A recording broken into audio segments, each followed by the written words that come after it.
tapi passing grade-nya besar, bisa nggak sih aku turunin sedikit misalnya ke kedokteran UNS gitu kan ya. Nah, itu kan akan lebih bagus teman-teman gitu.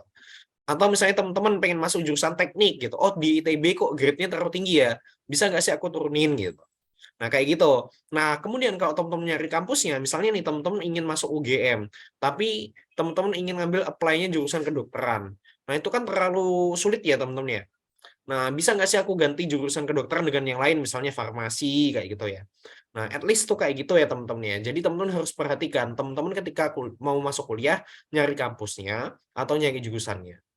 Nah, dan jangan pernah juga ikutan teman-teman gitu, ikut-ikut teman gitu. Teman-teman harus punya prinsip di sini dan kurang riset jurusan. Nah, ini kenapa kebanyakan orang itu salah jurusan? Karena mereka itu kurang riset jurusan. For example, teman-teman suka kimia, terus masuknya ke jurusan teknik kimia gitu. But actually teknik kimia itu 80% itu fisika dan matematika, teman-teman. Ya, ini kebetulan teman asrama aku, teman sekamar aku itu jurusan teknik kimia gitu. Kalau kamu nanyain tentang kimia, karena teknik kimia gitu ya, ya kebanyakan tentang matematika sama fisika gitu. Bisa dikatakan ya 70%-nya itu fisika dan matematika, 30%-nya kimia gitu lah gitu. Kemudian juga hambatan ketika mendaftar kuliah, biasanya kan biaya kuliah yang tinggi ya teman-teman ya, terutama teman-teman ketika ingin apply di daerah-daerah yang memang memiliki biaya hidup yang mahal seperti halnya Jakarta kayak gitu ya. Nah, itu juga, tetapi jangan khawatir teman-teman, ketika teman-teman nanti kuliah bisa berprestasi, maka teman-teman itu bisa mudah untuk bisa mendapatkan beasiswa.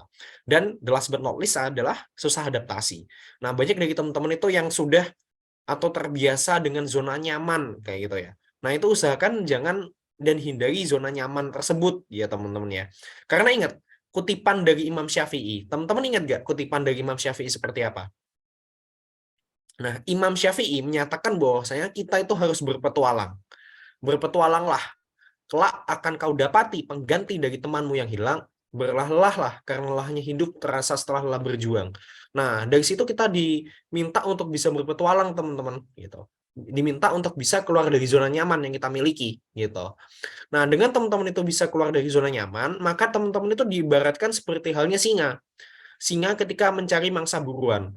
Nah, kalau teman-teman di sini hanya ada di kandang kayak gitu ya, ya bakalan nggak bisa dapatkan mangsa buruan kayak gitu.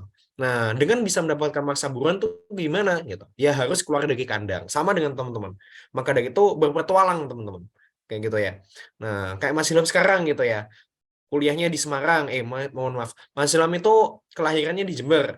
Ya, kemudian domisilinya itu di Denpasar, Bali. Kuliahnya di Semarang. Dan sekarang Mas Ilham lagi internship atau magang di Istanbul seperti itu.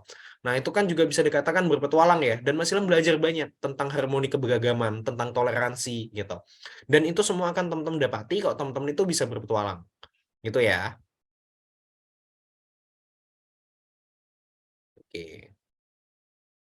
Nah, ini how to have a self management. Nah, ini konsep ikigai. Nah, konsep ikigai ini teman-teman bisa implementasikan ketika teman-teman itu ingin masuk kemana, ingin masuk suatu jurusan gitu. Karena dalam konsep ikigai ini akan menjelaskan makna hidup dan kebahagiaan dari bagi seseorang. Nah, ketika teman-teman itu ingin mendaftar suatu kuliah, suatu jurusan tertentu, teman-teman harus tahu what you can be paid for. Teman-teman tuh bisa dibayar untuk apa sih gitu ya. What the world needs. Teman-teman itu apa sih yang dunia ini butuhkan gitu kan ya. What you love gitu ya. Apa yang teman-teman cintai dan what you are good at. Nah, teman-teman itu bagus dalam hal apa kayak gitu. Nah, karena itu akan menentukan mission, passion, profession, dan vocation, teman-teman. Nah, teman-teman itu akan ditentukan di sana. Nah, coba aku di sini pengen tanya ke salah satu audiens gitu ya. Nah, teman-teman di sini kalau aku ingin tanya passionnya tuh dalam bidang apa? Coba. Coba Nah, yuk, jadi ada yang mau passion ini jawab? adalah ketertarikan ya teman-teman ya. Nah, jika kita berbicara tentang passion, maka kita berbicara tentang ketertarikan gitu. Ayo, ada yang mau jawab?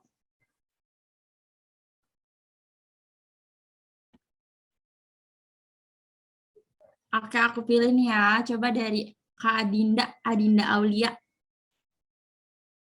Halo Kak Adinda. Aduh, sepertinya lagi bobo nih. Yang Oke. lain atau enggak di kolom chat aja kali ya Kak? Boleh, boleh, boleh. Boleh coba di kolom chat. Ada yang tahu passionnya di bidang apa? Dunia seni, Kak. Dari Kak Oke, Dwi. dunia seni. Berarti ini Kak Dwi ini pengen masuk jurusan kayak di kafe gitu ya? Atau gimana? Coba Kak Dwi. Kak Dwi, halo. Boleh on cam yuk.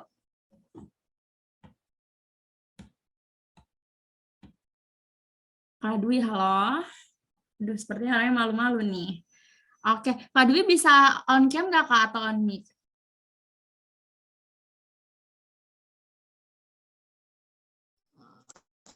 Ya, halo.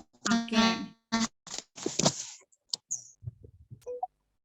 Oke, Kak Dwi. Kak Dwi tadi bilang ada punya passion di dunia seni. Berarti ada rencana untuk masuk jurusan seni kah? Kalau rencana sih enggak sih, Kak. Tapi dari kecil emang suka sama dunia seni gitu. Oke, baik. Oke, dari kecil suka dunia seni. Oke, nah jadi kayak gitu ya teman-teman ya. Jadi pada dasarnya dengan kita itu memiliki suatu passion di bidang tertentu, nah itu akan membawakan kita itu ke arah interest yang mana, ketertarikan kita di mana, gitu. Nah, tetapi nggak jarang juga misalnya nih, karena kita tahu kadang itu passion itu juga bisa tidak inline dengan jurusan kuliah. Karena apa? Karena kalau jurusan kuliah itu kan terkadang orang itu lebih cenderung ke arah apa gitu. Lebih cenderung ke arah, oh ketika aku mengambil jurusan ini, apakah profitable atau tidak nanti ketika aku sudah lulus kayak gitu. Nah, jadi pertimbangan orang tuh dalam memilih jurusan kuliah itu kebanyakan seperti itu teman-teman. Yaitu dalam hal profitable atau tidak ketika kita itu mengambil perkuliahan begitu ya atau setelah lulus gitu. Nah, at least kayak gitu. Nah, oke teman-teman tahu ini apa? Ada yang tahu? Ini apa?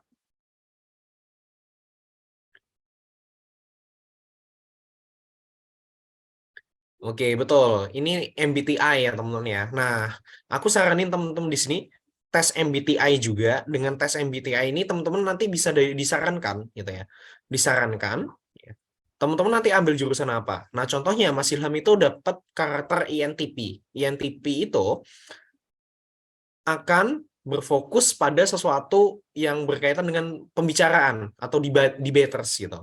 Nah, jadi karakteristik dari NTP itu debaters. Nah, jadi sering makanya Mas Ilham itu masih berkaitan dengan dunia public speaking kayak gitu. Nah, contohnya misalnya jadi pembicara, jadi moderator juga gitu. Nah, ini akan membawa kita terhadap suatu passion tertentu. Nah, ini penting banget buat teman-teman. Oleh karena itu, aku sarankan teman-teman setelah webinarnya ini langsung ikutan MBTI gitu ya. Oke, next. Kayak gimana sih practical tips kita untuk bisa melewati seleksi universitas gitu.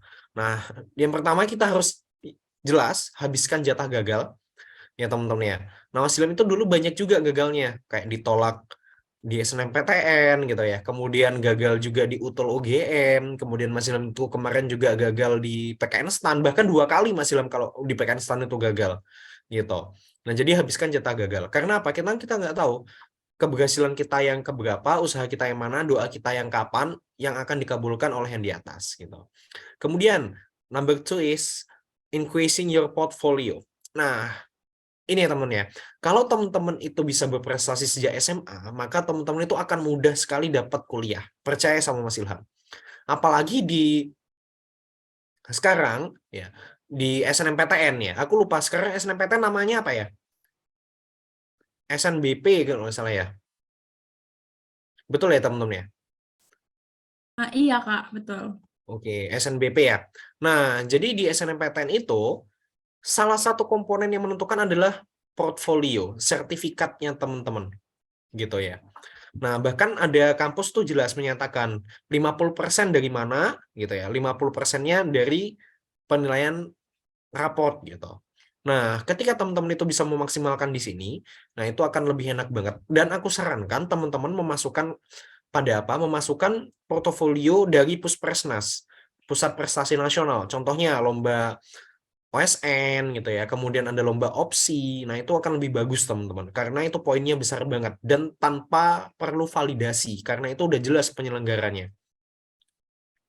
Oke, certis personal branding is a must. Nah, jadi personal branding itu penting teman-teman. Nah, terutama ketika teman-teman itu kayak seleksi di Undip ya, itu ada jalur masuk namanya yaitu SBUB, seleksi prestasi lah istilahnya. Nah, dari seleksi prestasi itu teman-teman ada interview. Nah, di interview itu teman-teman harus tahu personal branding atau citra yang teman-teman miliki di mana. Apakah sebagai seorang atlet, apakah sebagai seorang yang saintis gitu kan ya. Apa lebih ke arah akademik gitu ya, suka ikut olimpiade gitu-gitu. Dan udah jelas persiapkan jauh-jauh hari. Nah, karena nggak jarang kita temui kalau anak SNMPTN itu, nah itu udah disiapkan dari semester 1. Dan bahkan belajar SBMPTN pun udah ada yang dicicil sejak kelas 10, teman-teman. Nah, at least gitu. Kemudian uniqueness. Nah, teman-teman harus tahu keunikan teman-teman itu di mana. Gitu. Ingat prinsip Mas Ilham. Tampil beda jauh lebih bagus dibandingkan tampil lebih baik gitu ya.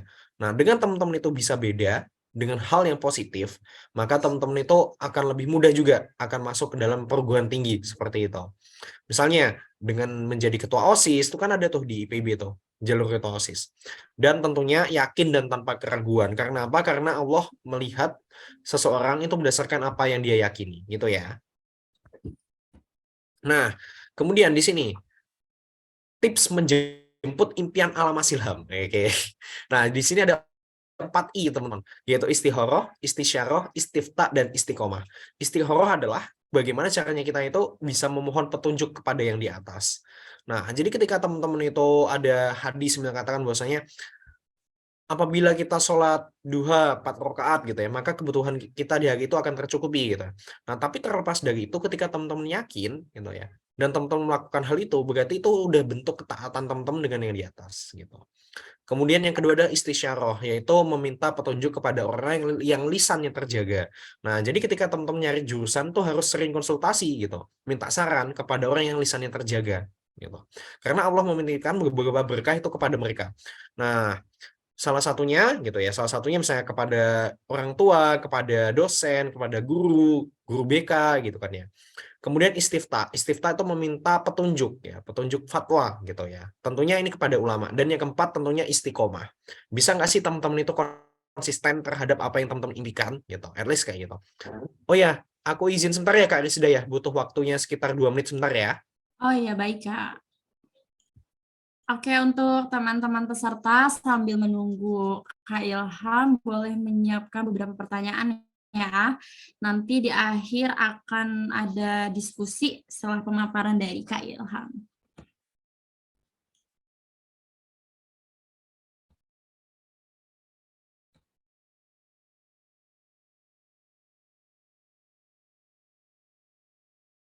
Teman-teman boleh dicatat ya tadi pemaparan dari Kak Ilham.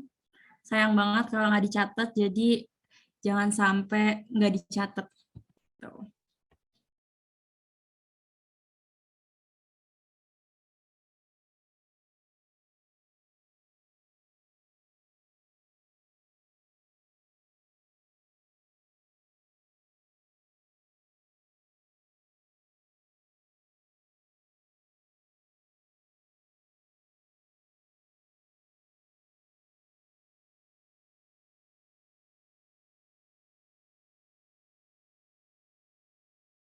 Oke, baik. Sambil menunggu, kita ngobrol dulu kali ya dari pemaparan yang sudah disampaikan oleh Kak Ilham.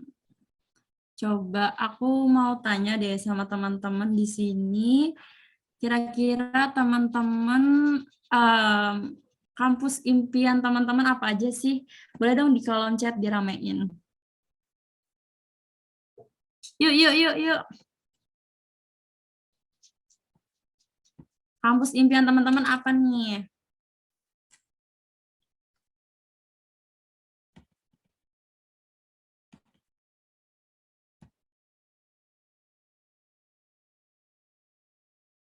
Undip sama UIK, UGM. Oke.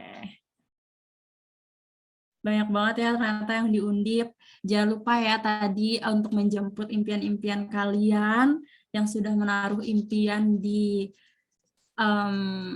ini kampus impian kalian, boleh diterapkan nih 4 tips Kak Ilham untuk menjemput impiannya. Yang pertama ada istihara, istisyara, istiftah, dan istiqomah. Buat teman-teman yang non-muslim, mungkin bisa diterapkan sesuai dengan apa yang diajarkan oleh agamanya begitu. UI sama Unsrika, oke. Unpad, Undip, ITS, UGM. Wah, banyak banget ya.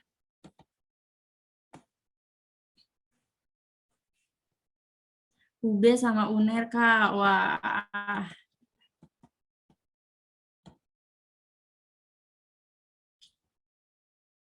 Jangan lupa nih diterapkan ya 4 tips ala Mas Ilham. Supaya teman-teman nantinya bisa mencapai kampus impian yang diidam-idamkan dari sekarang begitu. Jangan lupa di setiap langkahnya digantungkan doa, yang istiqomah juga, jangan macam-macam ya teman-teman.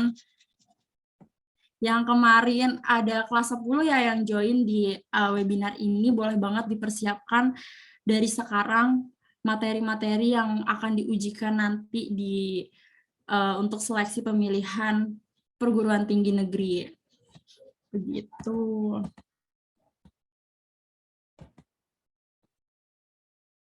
Untuk teman-teman yang sudah join, boleh dong diajak teman-temannya di grup untuk kembali join ya di webinar ini, karena sayang sekali kalau misalnya teman-teman yang sudah hadir di hari pertama, lalu nggak hadir di hari kedua tuh sayang banget. Karena nanti di akhir kita akan memberikan e-sertifikat buat teman-teman yang udah join. Jadi boleh banget diajak teman-temannya untuk join atau di-share link Zoom-nya ke Snapgram atau ke platform sosial media lainnya untuk join ke webinarnya Caraku Fair begitu.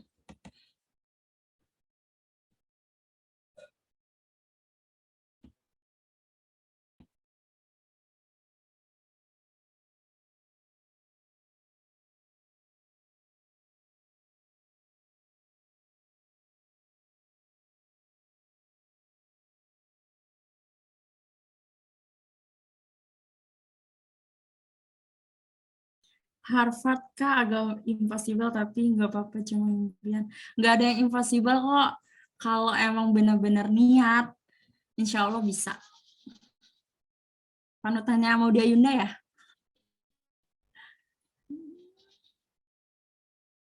Amin. Amin, semoga teman-teman yang udah nulis di kolom chat ini bisa tercapai ya teman-teman. Kita nggak ada yang tahu kan. Mimpi itu akan terjadi kapan aja. Jadi jangan takut untuk bermimpi. Amin ya Allah.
Boleh karena sambil menunggu Kak Ilham ya untuk join kembali, boleh dong teman-teman sharing di kolom chat kira-kira apa sih yang menjadi kendala teman-teman untuk masuk nih ke PTN. Kira-kira kendalanya apa sih?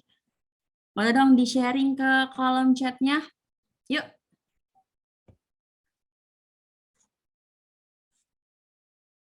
Kira-kira kendalanya apa nih? Apakah kendalanya selain belajar ya? Karena belajar tuh kembali lagi di masing-masing orang. Mungkin teman-teman ada yang kurang yakin atau minder atau apapun, boleh dong sharing ke grup uang, Kak. Uang, oke. Harus deh cerita tentang UKM Kakak dong, cara bagi waktu. Oke. Oke, halo, Assalamualaikum. Oke, waalaikumsalam. Oke, kami kembalikan ke Mas Ilham Oke, ya. siap. Udah jelas kan ya suaraku ya? Udah, Kak. Oke, alhamdulillah kalau gitu. Nah, oke aku lanjutin ya teman-teman ya. Nah, dengan Mas Ilham bisa menjemput impian ini dengan 4I ini, alhamdulillah, pada tahun 2022 Mas Ilham bisa mencetak sejarah baru untuk Universitas Diponegoro kayak gitu. Nah, karena belum pernah Undip itu bisa menjadi juara pertama gitu ya di pemilihan mahasiswa berprestasi tingkat nasional. Nah, oleh karena itu Mas Ilham sarankan nih teman-teman bisa melakukan atau memaksimalkan 4I sebelumnya gitu. Dan ini juga ya, ini ada tasyakuran kemenangan masa berprestasi nasional gitu. Nah, jadi teman-teman ini Mas Ilham ini diarak ya teman-teman ya. Nah, ini salah satu feel dan juga benar-benar riwah banget gitu ya ketika ini ya, ricuh banget gitu lah. Nah, ini luar biasa banget antusiasmenya dari teman-temannya Mas Ilham. Ini Mas Ilham diarak keliling Undip gitu, Universitas Diponegoro, ketika Mas Ilham menang sama teman-teman himpunan gitu. Nah, ini jadi waktu itu Undip dipenuhi semua sama Rockman istilahnya, pasukan merahnya HMTG Muhammadiyah kayak gitu ya. Nah, ini luar biasa banget teman-teman antusiasmenya kayak gitu. Nah, ini teman-teman bisa lihat dulu ya. Ilham dulu baru MU gitu ya. Oke, ini luar biasa banget. Ini juga salah satu benefit ketika teman-teman itu bisa berprestasi gitu ya, bisa masuk ke dalam TV dan juga media lainnya. Nah, ini juga salah satu benefitnya bisa masuk ke dalam berbagai media. Nah, ini aku teman-teman sarankan, teman-teman harus memiliki personal branding seperti ini, terutama ketika nanti masuk ke dalam sesi prestasi gitu ya, masuk ke dalam interview ketika masuk jalur prestasi. Nah, itu ada sesi yang seperti ini teman-teman, memvalidasi sertifikat dan juga capaian yang sudah teman-teman miliki. Nah, alangkah lebih bagus kalau teman-teman itu punya rekam jejak digital yang lebih bagus gitu. Nah, aku sarankan demikian. Nah, ternyata pandemi kemarin itu tidak menghambat Mas Ilham untuk bisa meraih prestasi kayak gitu. Nah, aku sarankan teman-teman juga gitu ya. Nanti ketika teman-teman itu udah masuk kuliah, cari mentor ya teman-teman ya. Nah, cari mentor seperti itu. Karena Mas Ilham itu kesalahannya Mas Ilham ketika SMA adalah Mas Ilham itu belum punya mentor seperti itu. Dan baru punya itu ketika Mas Ilham semester 1 kuliah. Nah, gitu ya. Dan ini juga gitu ya, tulisannya Mas Ilham di depan Istanbul gitu ya, yang mana Mas Ilham itu berkeinginan untuk bisa menjadi mahasiswa berprestasi di tingkat nasional di tahun 2022. Nah, Mas Ilham percaya bahwasanya impian itu gratis, tetapi keberhasilan itu perlu dibayar dengan proses. Nah, jadi Mas Ilham ini udah 2 kali ya teman-teman ya ke Istanbul ya, ke Turki ya. Nah, pertama itu di tahun 2021, nah itu Mas Ilham ikut conference. Nah, di tahun 2023 itu Mas Ilham ikut internship seperti itu. Nah, dan itu semuanya gratis ya teman-teman ya, tanpa ada biaya yang lain-lain gitu. Oke, ini closing statement dari Mas Ilham. Buatlah alasan untuk siapa teman-teman itu harus berjuang. Ingat ya, teman-teman sekarang sudah di titik akhir ya, udah harus bantai-bantaian gitu ya, harus bisa maksimal terutama di babak ini di kelas 12 terutama teman-teman. Ya, buatlah alasan untuk siapa teman-teman tuh harus berjuang. Ya, istilahnya teman-teman tuh berjuang untuk membahagiakan siapa sih gitu kan ya.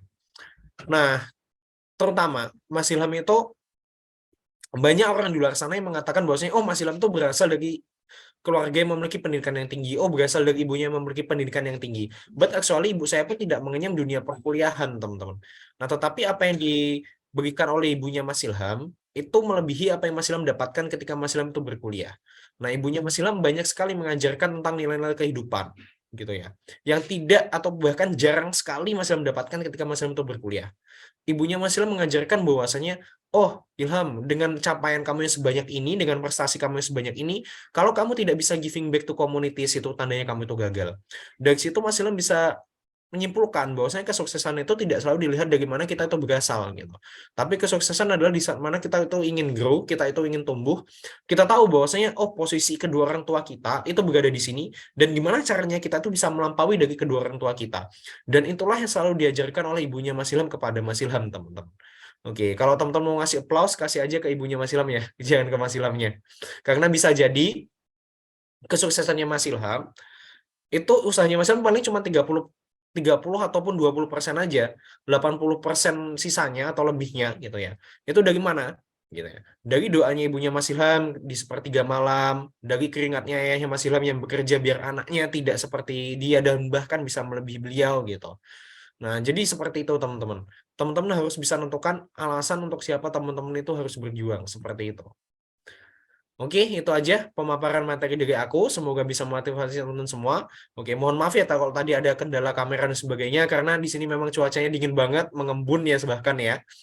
Nah, oke kayak gitu. Terima kasih gitu ya. Nah, kalau teman-teman di sini ingin ada yang masih ditanyakan, bisa langsung chat aja Mas Ilham di @ilhamarts atau ke LinkedIn ataupun ke WhatsApp kalau mau join juga program mentoringnya Mas Ilham gitu ya. Baik tentang beasiswa, lomba, self development dan sebagainya. Oke, itu aja dari Mas Ilham. Mas Ilham tutup dengan pantun. Bung Irian, Bung Cendrawasih, cukup sekian dan terima kasih. Wassalamualaikum warahmatullahi wabarakatuh. Waalaikumsalam warahmatullahi wabarakatuh. Wah, keren banget. Boleh dong dikasih applause buat Kak Ilhamnya. Boleh dikasih reaction-nya dong di kolom chat atau di Zoom-nya. Wah, keren banget ya tadi pemaparan dari Kak Ilham. Ada satu hal yang bisa kita ambil bahwa kesuksesan itu tidak memandang dari mana kita berasal. Mau orang tua kita bukan orang yang berpendidikan atau orang yang berpendidikan itu sama sekali tidak memandang bagaimana kesuksesan kita. Lalu yang bisa kita ambil dari Kak Ilham itu bahwa Kak Ilham itu menerapkan 4I untuk mencapai kesuksesannya, yaitu ada istihoroh, istisyarah, lalu istofta dan istiqomah. Boleh teman-teman di sini diterapkan untuk menggapai impian teman-teman semua di sini. Jangan lupa sebelum kita memasuki sesi tanya jawab, di sini teman-teman boleh banget yang mau bertanya, boleh dikirim ke kolom chat atau raise hand ya. Mungkin ada yang ingin bertanya?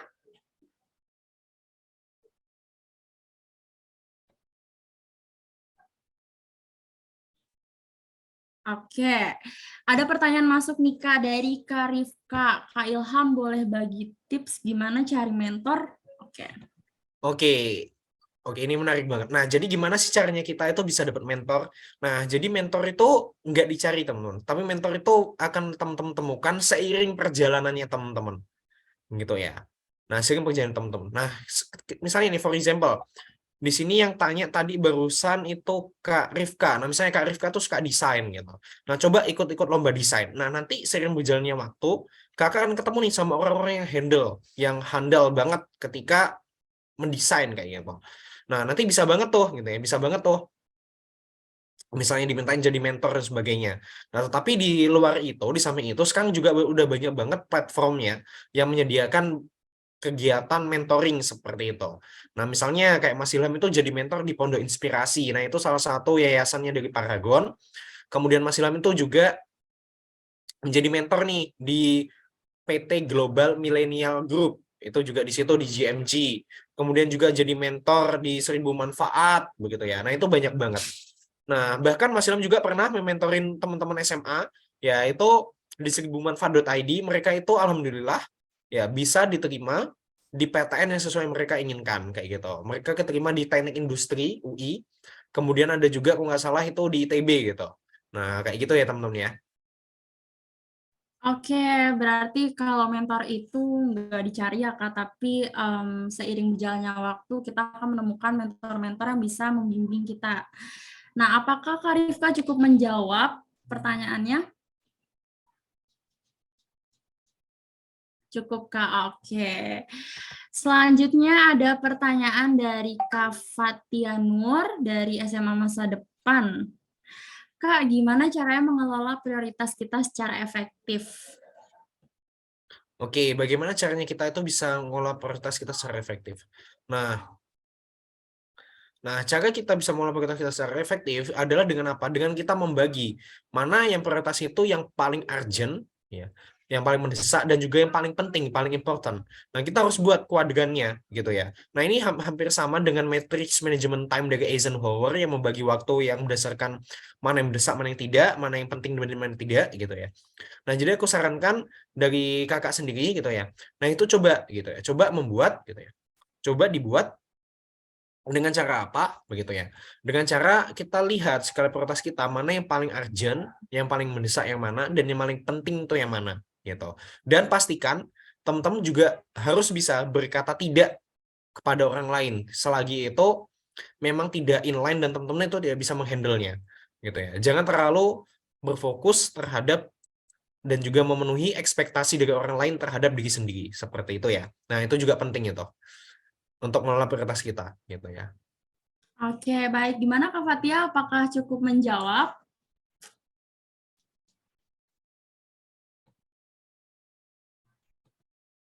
Oke, kalau begitu kita lanjut pertanyaan dari Kak Yanuar Adi dari SMA Negeri 1 Purwokerto.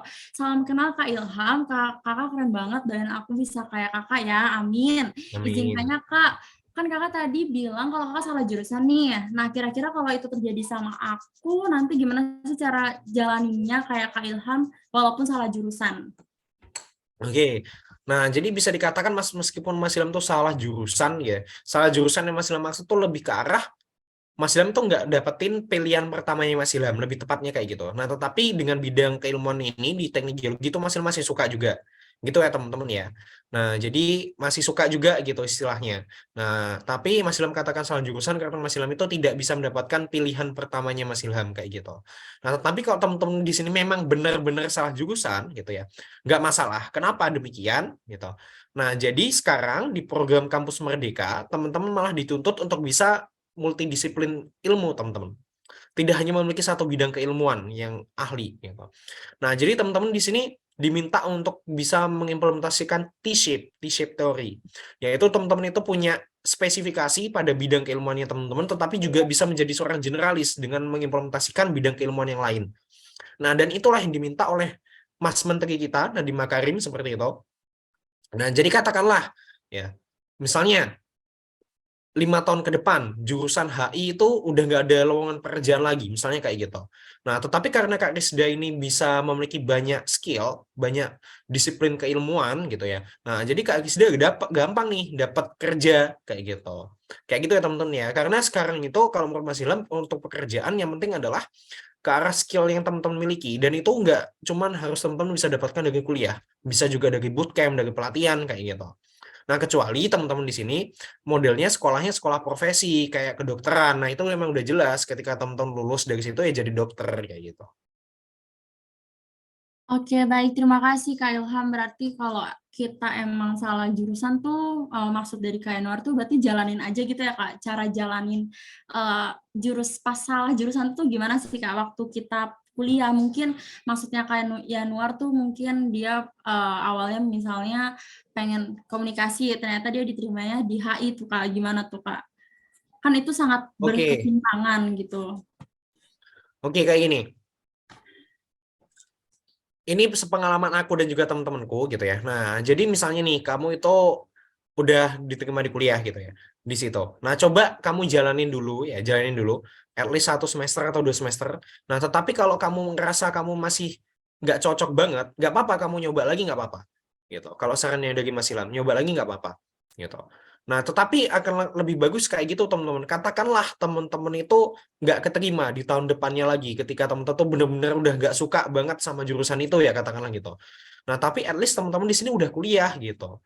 Nah, jadi ketika teman-teman itu nggak diterima, teman-teman kan masih ada kuliah di sini, bisa teman-teman lanjutin kayak gitu. Itu nggak masalah kok teman-teman nggak suka banget.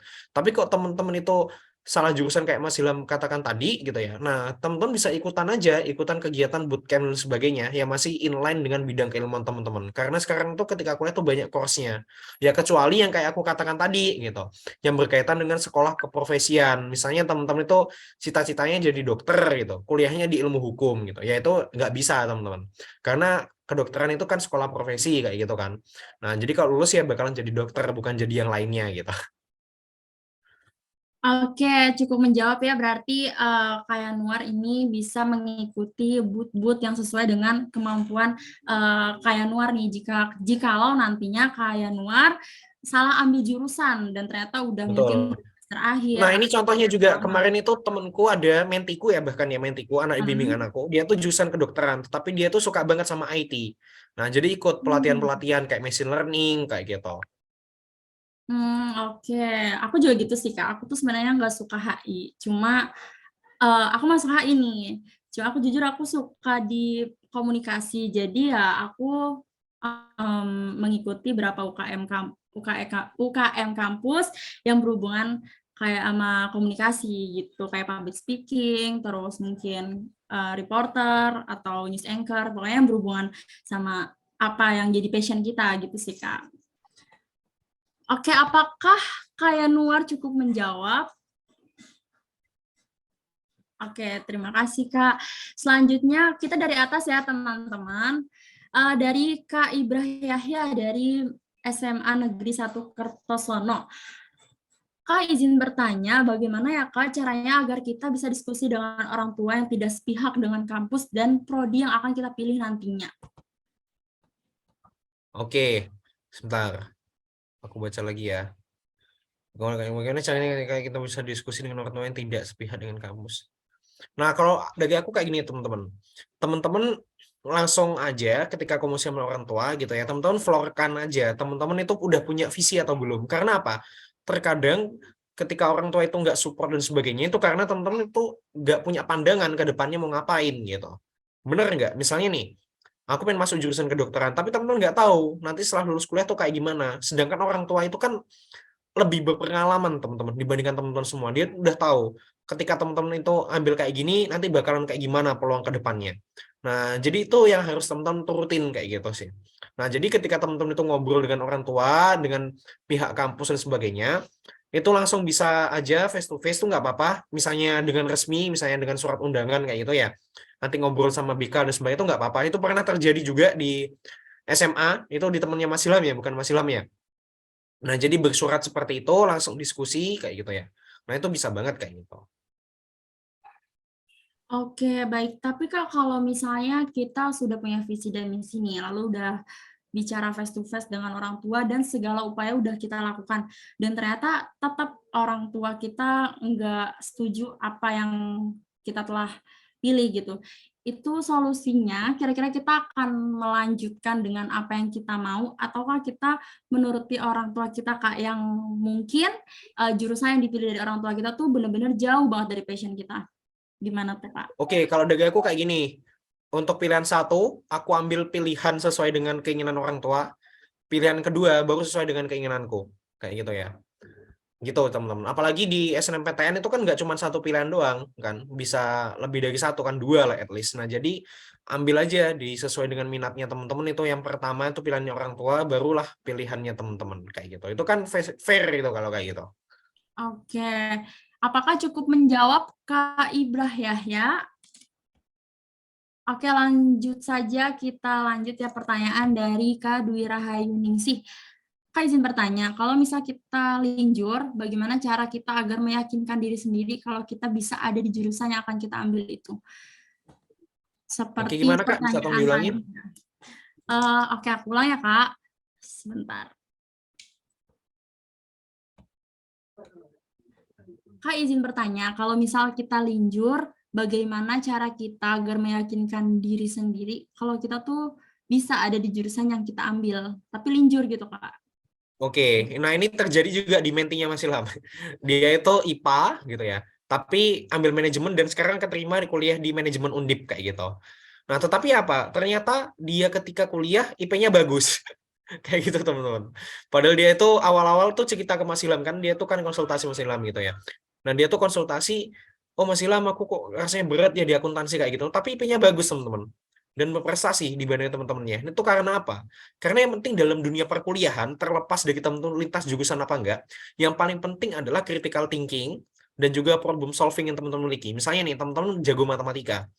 Nah, itu bakalan kepake, terutama dalam decision making dan juga problem solving. Kalau teman-teman itu nanti misalnya ada diskusi, gimana sih caranya kita bisa memecahkan masalah kayak gitu. Nah, terlepas dari linjur apa enggak, itu yang paling penting sebenarnya. Ya contohnya kayak meetingnya Mas Ilham itu, dia tuh anak IPA, keterimanya di manajemen, tapi bisa berprestasi. Bahkan teman asramanya Mas Ilham, itu IPA juga, dia tuh linjur di hukum. Nah, tapi IP-nya di atas 3,8, teman-teman. Kayak gitu, itu kan berprestasi juga, dan dapat beasiswa, kayak gitu. Nah, karena dia tuh bagus dalam hal decision making sama critical thinking-nya. Oke, apakah Kak Dwi Rahayu cukup menjawab pertanyaannya? Berarti untuk meyakinkan diri sendiri itu kita harus menguasai beberapa skill ya Kak, di antaranya mungkin critical thinking atau skill-skill lainnya supaya kita bisa yakin untuk berada di jurusan yang linjur itu. Ya, sama optimisme ya, itu yang paling penting ya. Oke. Karena nanti pada akhirnya ketika teman-teman itu kuliah, teman-teman bakalan belajar dari nol lagi. Percaya sama Mas Ilham. Bakal belajar dari nol lagi. Gitu. Oke. Aku SMK Kak, jurusan TKJ, tapi minat linjur ke manajemen katanya. Oke, nggak masalah ya. Asalkan ini ya, asalkan memang di persyaratannya tuh bisa gitu loh. Nah, misalnya kalau dari SMK itu memang bisa masuk ke manajemen, kalau memang dari persyaratannya tuh eligible, ya nggak apa-apa, gas saja. Biasanya di SNBT ya, di SBMPTN tuh biasanya bisa. Kalau linjur gitu. Oke, terima kasih Kak Ilham. Untuk pertanyaan selanjutnya, kita urut ya teman-teman dari atas, dari Kak Ayu Lestari. Kak, gimana caranya mengatasi gaya belajar yang lebih nyaman ketika malam hari dibanding siang hari? Apakah itu bakal mempengaruhi banget buat nanti di dunia perkuliahan, Kak? Oke, aku pernah baca tipe-tipe bergaya belajar orang ya. Ada yang dia tuh modenya Fox gitu ya, kayak dia tuh di malam hari banget gitu kan ya. Ada yang memang dia tuh di siang atau di pagi atau morning person kayak gitu. Nah, itu it depends by yourself, teman-teman. Selagi itu energinya teman-teman itu di sana dan teman-teman bisa fokus di sana, ya nggak masalah kalau menurut Mas Ilham. Yang paling penting adalah tugasnya terselesaikan. Yang paling penting itu seperti itu. Karena di dunia perkuliahan nanti ketika teman-teman itu adik-adik SMA di sini udah masuk kuliah gitu ya. Nah, nanti teman-teman ya bakal ngerti sendirilah gitu ya. Kita kapan harus bisa menyelesaikan dan kapan kita itu tidak bisa menyelesaikan dengan baik kayak gitu. Nah, yang penting ya itu tugas itu selesai, bukan ke arah gaya belajarnya seperti apa gitu. Yang penting kayak gitu sih kalau dari aku ya. Karena realitanya memang seperti itu gitu. Aku ngelihat temanku yang tipe Fox tipe gini, yang paling penting asalkan dia tuh nggak nunda aja ya, itu nggak masalah Ya, sih kalau menurut Mas. oke, Tidak cukup terlalu menjawab ya. mempengaruhi. Berarti tidak mempengaruhi untuk di dunia perkuliahan, berarti tergantung Lebih orang. tepatnya tidak terlalu mempengaruhi ya, tetap berpengaruh Oke. tapi karena apa? Karena itu juga nanti akan berpengaruh terhadap siklus sirkadian ya, terkait dengan metabolisme seseorang gitu ya. Nah, itu akan berpengaruh juga nanti di situ. Nah, tapi kalau menurut Mas Ilham yang paling penting adalah kalau ada tugas ya dicicil aja gitu. Tapi memang kalau teman-teman lebih efektif di malam hari ya nggak apa-apa, tetapi harus sudah dicicil juga. Karena nanti di kuliah itu tugasnya lumayan banyak. Betul sekali, sampai ini akan sampai stres. Lanjut ya untuk pertanyaan dari Safitri dari SMA Negeri 1 Bandungan. Izin bertanya Kak, cara memanage waktu belajar versi Kak Ilham. Cara memanage waktu belajar versi Mas Ilham gitu ya. Nah, jadi kayak gini teman-teman. Ketika nanti teman-teman itu kuliah, itu ada persentase untuk bisa mendapatkan nilai. Misalnya nih 30% tuh UAS, 30% UTS, 40% tugas kayak gitu ya. Nah, jadi caranya Mas Ilham adalah untuk bisa manage waktu. Mas Ilham harus tahu apa yang Mas Ilham kerjakan sama tujuannya itu mau kemana. Misalnya nih, ketika aku nanti itu dihadapkan sama UAS gitu, dan di sisi lain masih ada tugas kuliah gitu ya. Nah, Mas Ilham harus tahu porsinya. Nah, kalau tugas kuliah itu kan kumpulan dari semua tugas dari awal semester sampai akhir semester ya. Jadi misalnya ada 8 tugas, berarti nilainya dibagi 8. Sedangkan ada UAS yang persentasenya 30% kayak gitu. Nah, jadi katakanlah teman-teman itu nggak maksimal di tugas yang ke-8. Nah, itu nggak apa-apa. Yang penting selesai dan juga teman-teman bisa maksimal waktunya, energinya disimpan buat UASnya itu, kayak gitu. Nah, jadi mindsetnya Mas Ilham tuh lebih ke arah kuantitatif, hitung-hitungan kayak gitu. Nah, misalnya kalau Mas Ilham melakukan hal ini, apakah ini lebih menguntungkan apa tidak gitu. Misalnya kayak teman-teman nyari lokasi di Gmaps gitu ya, dengan berbagai rute alternatif gitu ya. Nah, mana yang rute yang paling pendek kayak gitu sih. Nah, jadi kalau Mas Ilham itu prinsip untuk bisa memanage waktu itu lebih ke arah yang hitung-hitungan kayak gitu. Nah, dengan energi seperti ini dan hal yang Mas Ilham kerjain kayak gini, mana yang lebih menguntungkan gitu kan. Itu juga penting ya teman-teman ya, karena nanti ketika teman-teman kuliah terutama atau teman-teman nanti ketika ujian praktek dan sebagainya, oh ada tugas nih kayak gitu. Sedangkan minggu depan tuh ada UAS, mana yang lebih aku prioritaskan gitu. Jadi yang pertama tugasnya desain dulu karena tahu UASnya itu 30% nilainya dan kalau teman-teman itu dapat nilai 0 atau jelek di situ nilainya bakalan jelek, ya udah dimaksimalin gitu. Jadi lebih ke arah hitung-hitungan kalau Mas Ilham. Oke, baik. Berarti dilihat dulu ya kalau kegiatan apa yang lebih banyak menguntungkan untuk Betul. dikedepankan, begitu. Mana yang lebih Eh, profitable?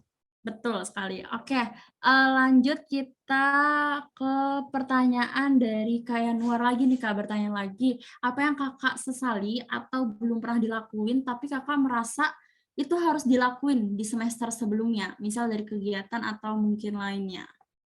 Oke, jadi alhamdulillah Mas Ilham tidak punya penyesalan nih teman-teman ya. Karena apa? Karena Mas Ilham katakan sebelumnya, ketika Mas Ilham kuliah udah punya mentor gitu. Nah, jadi kalau teman-teman di sini pengen meng-avoid hal itu, ya udah cari mentor ketika nanti teman-teman itu berkuliah. Kayak gitu ya. Nah, itu penting banget itu untuk bisa memitigasi ya, mitigasi atau mencegah kayak gitu terjadi, penyesalan itu terjadi, yaitu harus punya yang bimbing kayak gitu. Oke, apakah cukup menjawab, Yanuar?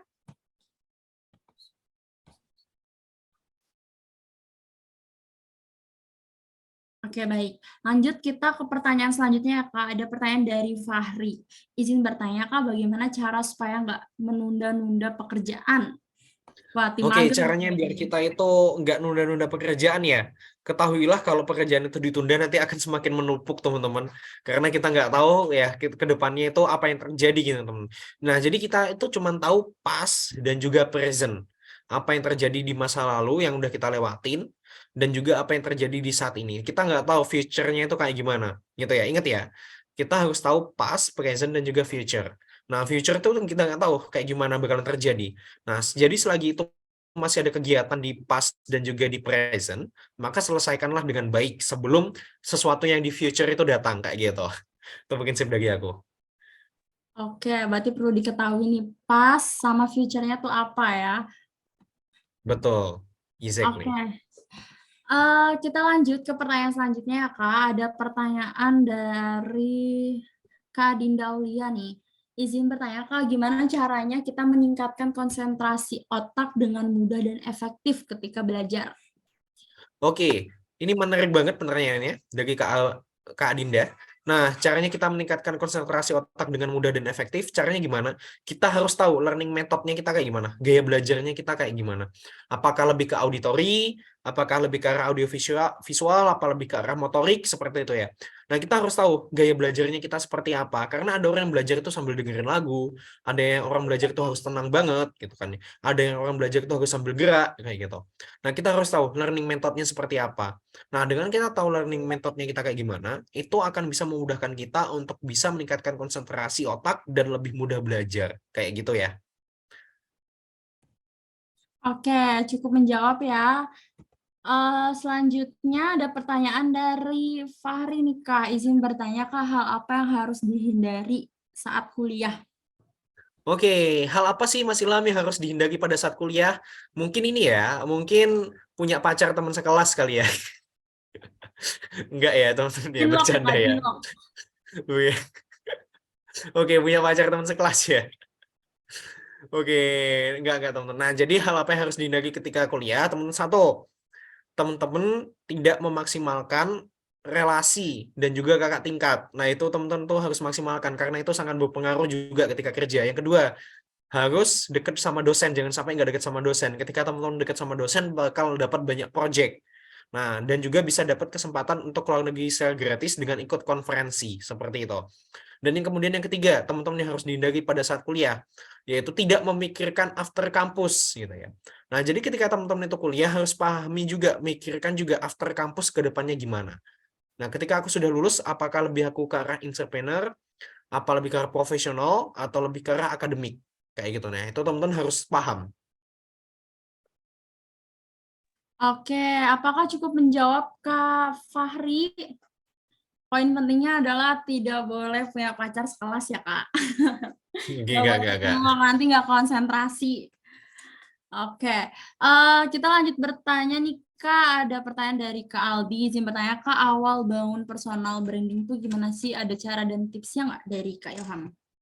Oke, awal bangun personal branding, teman-teman harus tahu value proposition teman-teman di mana. Ya, jadi istilah kayak business model canvas, value proposition, nilai kelebihan dari produk ini dibandingkan yang lain itu apa? Nah, jadi katakanlah misalnya Mas Ilham itu kelebihannya lebih ke arah scientific writing. Ya udah Mas Ilham ambil dalam bidang itu dan jadi ahli dalam bidang itu gitu. Dan ini sudah diajarkan dan juga sudah ada di zaman Rasulullah kayak gitu. Nah, jadi di zaman Rasulullah itu ya teman-teman ya. Ada ketika di masa perang ada yang ahli berkuda, ada yang ahli pedang, ahli strategi kayak gitu. Nah, jadi apa yang terjadi dan sudah Rasulullah rasakan itu bisa menjadi miniatur kehidupan kita di masa mendatang kayak gitu. Nah, jadi dengan cara membangun personal branding seperti yang udah dijelaskan dan juga dilakukan Rasulullah itu, jadi kita harus punya keahlian di bidang tertentu. Value proposition kita tuh di mana? Dengan kita itu punya value proposition di situ dan jadikanlah itu sebagai jalan dakwahnya teman-teman. Kayak gitu ya. Nah, jadi jangan sampai teman-teman itu banyak hal tetapi tidak bisa menguasai gitu ya dalam bidang hal itu secara spesifik gitu. Ingat T-shape teori di mana teman-teman itu bisa menjadi sesuatu yang horizontal, generalis dan juga spesifik dalam suatu bidang hal keilmuan kayak gitu. Jadi kesimpulannya awal membangunnya adalah dengan apa? Dengan mengetahui value proposition yang teman-teman miliki. Kemudian apakah kita harus menjadi spesialis atau generalis kayak gitu ya. Nah, ada kalanya kita itu menjadi spesialis dan ada kalanya juga kita itu menjadi generalis seperti itu, teman-teman. Nah, jadi ketika memang membangun di awal karir, teman-teman itu masih lebih ke arah generalis dulu. Kayak S1 tuh masih generalis.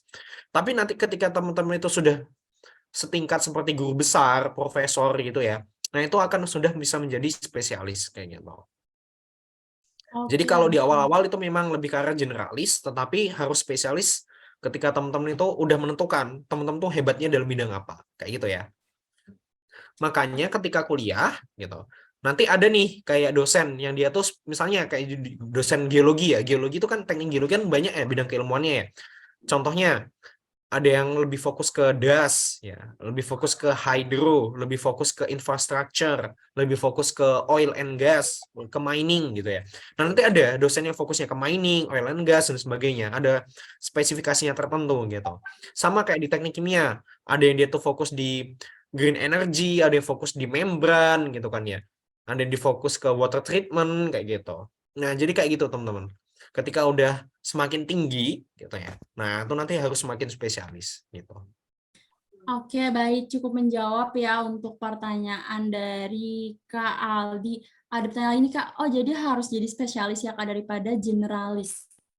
Oke, itu udah langsung ku jawab tadi ya. Jadi ketika di awal karir kita nggak apa-apa jadi generalis, barulah nanti kita mengambil spesialis gitu ya. Ketika udah fokus dalam bidang tertentu. Ya contohnya kayak anak kedokteran gitu ya. Satu kan dokter umum dulu gitu. Baru nanti kita ambil sekolah spesialis kayak gitu ya. Nah, jadi di awal-awal karir itu kita jadi generalis terlebih dahulu. Oke, bicara soal personal branding nih, Kak. Gimana sih, Kak, cara membedakan personal branding dengan flexing? Yang mana kita Oke. kayak kelihatan pamer gitu, Kak. Gimana tuh, Kak, cara beda Oke. personal branding sama flexing? Oke, membedakan personal branding dengan flexing ya. Nah, istilahnya kayak pencitraan gitu ya. Nah, jadi personal branding itu memang segala sesuatu yang sudah dimiliki oleh orang itu dan melekat dalam dirinya tanpa dia itu mengakui, orang itu sudah mengakui. Contohnya ketika Mas Ilham menang jadi mahasiswa berprestasi Pilmapres, tanpa Mas Ilham menyebutkan karena memang sudah menang gitu ya dalam kompetisi tersebut, maka orang tuh udah mengakui oh Mas Ilham itu sebagai orang yang berprestasi gitu. Nah, sedangkan orang yang flexing adalah ketika dia tuh memang tidak punya hal itu, tidak melekat dalam dirinya, tetapi dia tuh malah mengakui dengan diri sendirinya. Kayak gitu ya.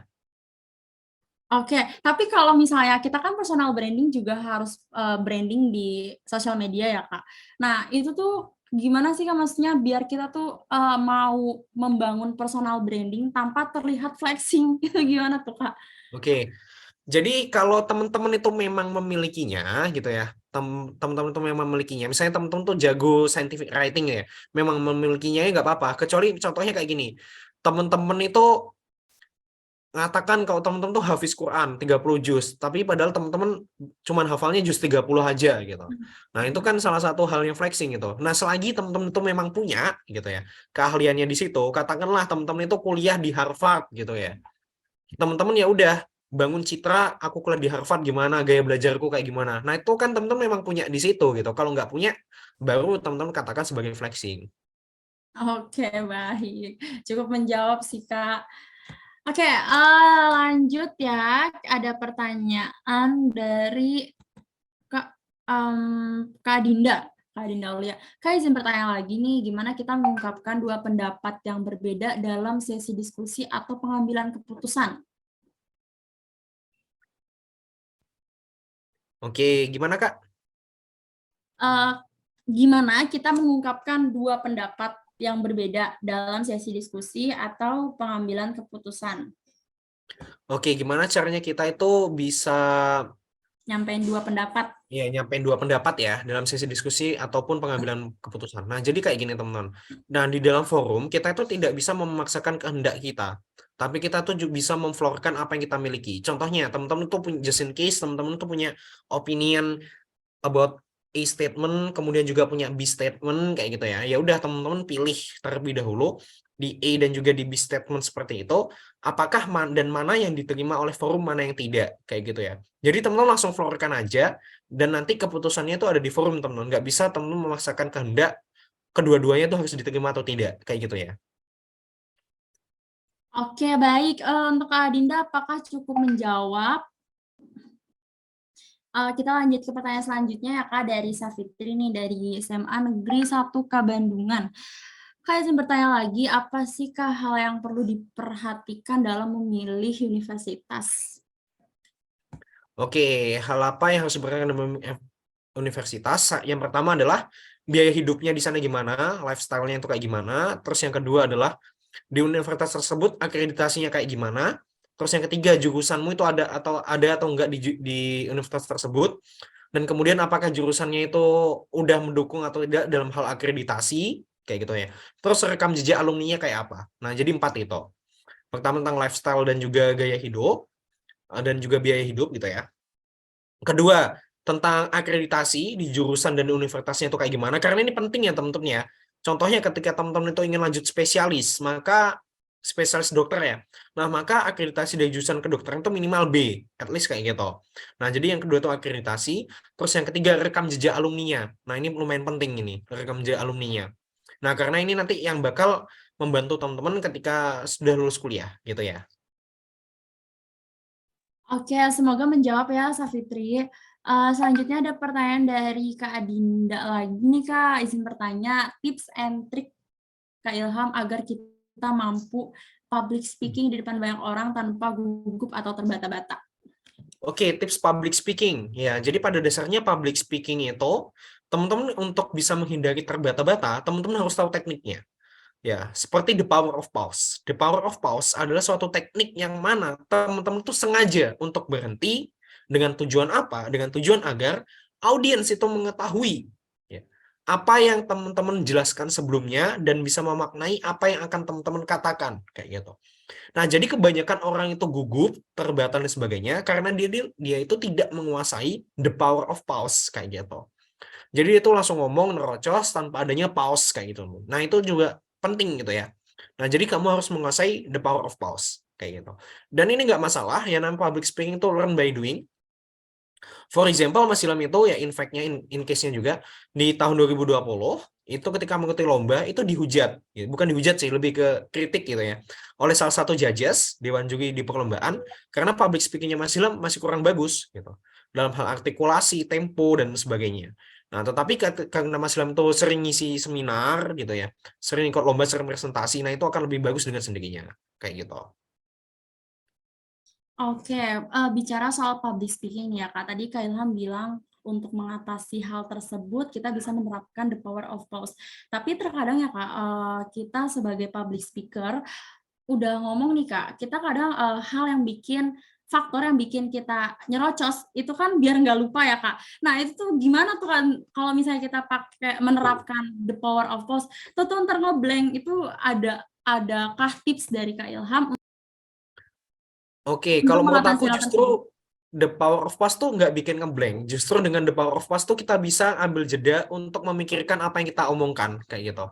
Nah, jadi orang itu fillers misalnya gimana ya, apa sih itu gitu ya. Nah, itu karena dia itu memikirkan ketika dia itu ngomong. Nah, justru dengan kita mengambil jeda the power of pause, kita itu bisa memikirkan sejenak apa yang kita omongkan setelahnya kayak gitu ya. Nah, justru itu malah membantu, bukan kita bikin kita ngeblank gitu. Oke, baik. Oke, cukup menjawab ya, Kak. Kita lanjut selanjutnya pertanyaan dari Kak Fahri. Izin bertanya lagi, Kak, selain skill apa aja yang udah ya tadi ya. Ya, selain skill apa aja yang dibutuhkan di dunia perkuliahan? Oke, selain skill apa aja yang dibutuhkan di dunia perkuliahan? Tentunya relasi ya teman-teman ya. Yang bukan itu relasi di dunia perkuliahan. Dan juga kedekatan dengan dosen dan sebagainya itu juga penting teman-teman. Karena bisa membuka opportunity ke depannya. Gitu ya. Oke, cukup menjawab ya, teman-teman. Ada pertanyaan dari Kak Dinda lagi nih, Kak. Bagaimana orang yang introvert seperti saya dapat berorganisasi dan beradaptasi dalam dunia mahasiswa? Oke, banyak kok teman Mas yang introvert tapi dia itu jadi ketua organisasi gitu. Nah, jadi introvert tuh lebih ke arah cara energinya, teman-teman ya, cara pengambilan energi. Kayak Mas Ilham tuh ekstrovert. Nah, cara pengambilan energinya adalah dengan bertemu dengan orang lain. Nah, jadi ketika Mas Ilham itu bertemu dengan orang lain, ya, misalnya embernya Mas Ilham ini kosong nih, ketemu sama orang lain. Nah, embernya itu terisi. Mas Ilham ambil energinya teman-teman. Nah, sedangkan introvert itu ketika teman-teman tuh punya ember, ketemu dengan orang lain, nah, energinya itu malah dipindahkan kayak gitu. Nah, jadi kayak gitu ya buat di Andinda ya. Banyak kok yang introvert yang jadi ketua organisasi gitu. Oke, Itu cukup lebih ke menjawab arah ya. cara pengambilan energinya aja sebenarnya, introvert dan extrovert itu. Oke, baik. Tapi kalau misalnya dia introvert nih, Kak, bener-bener kayak introvert banget, jadi takut takut mengeluarkan skill-nya dia gitu, Kak. Jadi bener-bener kayak malu atau takut dihujat atau takut dikomen, itu gimana sih, Kak, cara ngatasinnya? Yang bener-bener Nah, orang itu tuh harus takut gitu. dibedakan juga ya, dipahami juga ya, dibedakan juga antara seorang introvert dan antisosial itu seperti apa. Nah, itu ya, terkadang itu menjustifikasi bahwasanya kalau yang introvert itu ada masalah dengan sosial gitu. Nah, itu sebenarnya enggak. Itu lebih ke arah cara pengambilan energinya aja. Nah, tetapi ketika kamu itu ada berkaitan dengan tadi, misalnya malu menyampaikan pendapat dan sebagainya, itu sebenarnya on proses ya teman-teman ya. Semua orang juga, bahkan seorang ekstrovert pun juga pernah merasakan malu untuk mengungkapkan pendapat gitu. Nah, itu lebih ke arah gimana caranya dia tuh bisa adaptasi kayak gitu. Dan untuk bisa adaptasi dalam dunia dunia mahasiswa kayak gini. Oke, ini sedang azan ya teman-teman ya di Turki ya. Ini jam 7. Oke, tunggu dulu ya. Oke, baik, Kak. Untuk teman-teman, pertanyaan terakhir udah di Safitri ya. Pertanyaan kami tutup.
Oke, bisa dilanjut aja.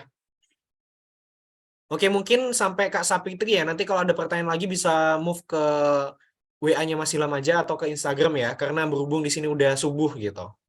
Oke, baik. Terima kasih Kak Ilham. Ini ada pertanyaan terakhir ya teman-teman. Untuk pertanyaan selanjutnya bisa langsung kontak Kak Ilham. Tadi untuk kontaknya tadi udah di-share ya. Untuk pertanyaan dari Safitri, izin bertanya lagi nih Kak. Tadi kan yang masalah linjur itu ada yang tanya cara meyakinkan diri sendiri. Kalau aku cara ngeyakinin keluarga, apalagi kakak aku, soalnya aku dari MIPA nih Kak, tapi aku mau ambil Ilkom. Diri aku udah yakin banget nih Kak, cuma keluarga aku selalu bilang kalau linjur itu takutnya menyiksa diri sendiri. Nah, cara bilang ke keluarganya itu gimana sih Kak? Oke, gini. Sebenarnya yang tahu limitation kamu, ya nggak apa-apa. Jadi ketika kamu ngomong sama keluarga kayak gini, yang kamu tahu limitation kamu itu kan diri kamu sendiri ya. Yang tahu limitation kamu, batasan kamu sampai mana tuh kamu diri sendiri. Nah, selagi kamu itu mampu, nggak masalah gitu. Nah, jadi nggak apa-apa dicoba dulu ilkom gitu kan ya. Kan ketika kita masuk kuliah kan nggak cuma 1 kali 2 kali doang, masih ada SNMPTN. Misalnya kamu ambil jurusan sesuai orang tua kamu, misalnya di SNMPTN gitu. Nah, nggak keterima misalnya, ya nggak apa-apa nanti di SBMPTN ambil yang ilkomnya gitu. Nah, jadi sebenarnya yang tahu what is your limitation tuh yourself gitu, kamu sendiri seperti itu. Nah, jadi kamu floorkan aja, oh batasan aku bisa kok aku belajar untuk lintas jurusan, terutama di ilkom tuh, kayak gitu. Kayak gitu sih kalau menurut aku. Oke, baik, cukup menjawab ya Safitri pesan dari Kak Ilham untuk bilang ke keluarga gimana caranya meyakinkan ke keluarga gimana caranya kita tuh bisa untuk mengambil jurusan dari linjur. Oke, baik. Untuk pertanyaan selanjutnya aku ingatkan sekali lagi boleh langsung kontak Kak Ilham yang sudah tadi di-share oleh Kak Ilham.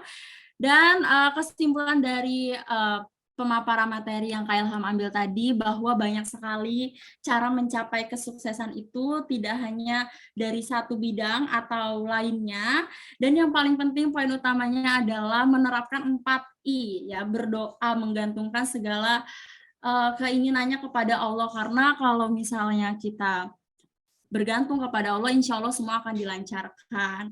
Oke, baik. Terima kasih Kak Ilham untuk pemaparan materi hari ini. Cukup menarik sekali karena udah sharing-sharing.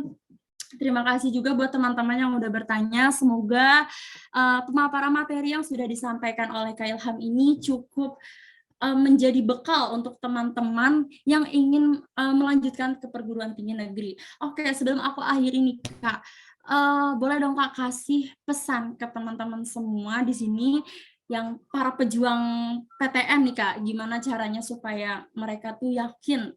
Boleh dong Kak dikasih pesan atau motivasinya? Oke, baik. Jadi gini teman-teman. Ingat janji Allah dalam Al-Quran di surat Ar-Ra'd ayat 11 menyatakan bahwasanya Allah pasti akan mengubah nasib suatu kaum asalkan dia itu mengubah keadaan diri mereka sendiri. Maksudnya tuh kayak gimana? Ketika ada seseorang itu merengek, memohon, meminta segala sesuatu gitu kan ya. Contohnya gitu ya. Yang namanya doa itu ada garis startnya dan juga ada garis finishnya teman-teman. Contohnya Kak Rizda minta lulus kuliah. Kan nggak mungkin dong baru semester 2 lulus kuliah itu kan nggak ada itu. DO kan kayak gitu tuh kan, bukan lulus kuliah. Karena ada prediksinya kita lulus kuliah itu kapan? Semester 7, semester 8 sudah menempuh beberapa SKS kayak gitu kan ya. Nah, sama halnya ketika teman-teman itu daftar SNMPTN atau SBMPTN gitu. Contohnya ketika teman-teman masuk ke kedokteran gitu. Bisa jadi rezekinya teman-teman tetap jadi dokter gitu. Tapi kita nggak tahu masuknya itu kapan, di SNMPTN kah, SBMPTN kah, ataukah di SBMPTN di tahun depannya atau tahun depannya lagi, kayak gitu kan ya. Nah, paling penting tuh kayak gitu. Karena apa? Allah tuh ingin melihat orang ini serius nggak sih dengan yang dia cita-citakan, serius nggak sih dengan yang dia impikan. Gitu. Jadi ketika orang itu masih belum sampai garis finish, bukan berarti dia itu gagal, tetapi Allah tuh ingin melihat orang ini serius atau enggak dengan yang dia impikan dan dia cita-citakan kayak gitu. Jadi selagi teman-teman itu belum sampai garis finish, bukan berarti teman-teman itu gagal, tapi teman-teman itu diminta untuk bisa lebih berusaha keras oleh Allah gitu. Dan itu janjinya Allah dalam Al-Qur'an ya, bukan janjinya Mas Ilham. Jadi harus teman-teman yakini. Oke, baik. Terima kasih banyak. Semoga pesan yang tadi telah disampaikan oleh Kak Ilham serta pemaparan materinya bisa masuk ya ke hati teman-teman semua. Tolong setelah webinar ini diterapkan pesan atau tips and trick yang tadi Kak Ilham telah tunjukkan kepada teman-teman semua. Oke, baik. Terima kasih Kak Ilham atas waktunya untuk hari ini. Semoga lain waktu kita bisa berbincang lebih jauh lagi ya Kak mengenai materi-materi mungkin yang tadi sudah kita bahas. Terima kasih Oke, Kak siap. untuk waktunya. Oke, Oke, selain sukses ya teman-teman ya. Nanti kalau Iya, ada terima apa-apa bisa langsung ditanyakan aja ke Instagramnya Mas Ilham. Nah, ini Mas Ilham ketikan ya untuk di kolom chat ya. Oke, bebas mau tanya apa aja, yang penting jangan tanya tipe ceweknya Mas Ilham kayak gimana. Nah, asal jangan modus ya Kak ya. Oke, ya kalau yang nanya cewek nggak apa-apa ya, kalau yang nanya cowok kayak MC-nya ini kan geli ya. Oke, baik. Terima kasih Kak Ilham atas waktunya. Ya, sukses ya temen ya. Ini Ya, jam terima kasih. ini jam 6 di sini masih gelap banget soalnya. Oke, baik. Oke, untuk acara selanjutnya akan kami lanjutkan kepada MC.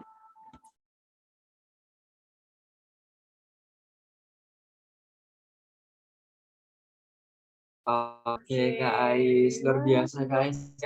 Terima kasih. Terima kasih Kak Ilham. Oh ya, kalau sekarang baru subuh, berarti nanti ini jam berapa? Perjuangan banget berarti ya Kak Ais ya, Kak Ilham bisa langsung subuh, udah bisa memberikan informasi, ya memotivasi juga ya kepada ini hadir ya. Betul, kira-kira jam 3 mungkin ya? Mungkin ya Kak Ais ya. Jam 3 mungkin Dan ya. moderator kita juga luar biasa nih Kak Ais ya. Dari samping Ada Kak Rizda ini. Kak Rizda ini walaupun tadi maksudnya HI tapi dia tetap ya pengen menguasai skill-skill yang lain ya kayak tadi komunikasi, videografer ya luar biasa. Emang orang-orang yang dihadirkan di Caraku Fair 2023 ini emang luar biasa semua ya Kak Ais ya. Coba ya. Cuma ada di mana nih Kak Yuga? Cuma ada di Caraku Fair 2023 Ini dilaksanakan oleh Caraku Academy. Betul banget, Oke, Kak. nah sebelumnya nih dari pemateri sudah, dari moderatornya pun sudah. Nah dari Caraku Academy ini ada penghargaan ya Kak Rizda ya untuk sertifikat ya. sertifikat untuk Kak Rizda dan narasumber kita Iya, ya. wah Masya Allah. Terima kasih Kak Ilham. Semoga kita semua bisa jadi kayak Kak Ilham ya. Amin. Ya, mohon dibantu untuk operator. Ya, penyerahan penghargaan yang pertama diberikan kepada Kak Rizda Dwi Pratiwi sebagai moderator dalam talk show Caraku Fair 2023 dengan tema Explore the Possibilities with the Dream University. Terima kasih Kak Rizda. Terima kasih, Kak. Selalu. Sama-sama, terima kasih semuanya. Baik, selanjutnya Penghargaan diberikan kepada Kak Ilham Muhammad sebagai narasumber dalam acara talk show Caraku Fair 2023 dengan tema Explore the Possibilities with the Dream University. Terima kasih Kak Ilham. Mungkin Kak Ilhamnya lagi siap-siap sholat subuh ya, karena memang sudah azan di sana ya. Wah, Masya Allah, wah, keren banget. Keren banget nih guys nih. Sampai tadi yang tanya itu banyak banget ya guys ya. Benar-benar ombaknya sangat-sangat ini ya. Karena apa? Jadi kan itu apa ya?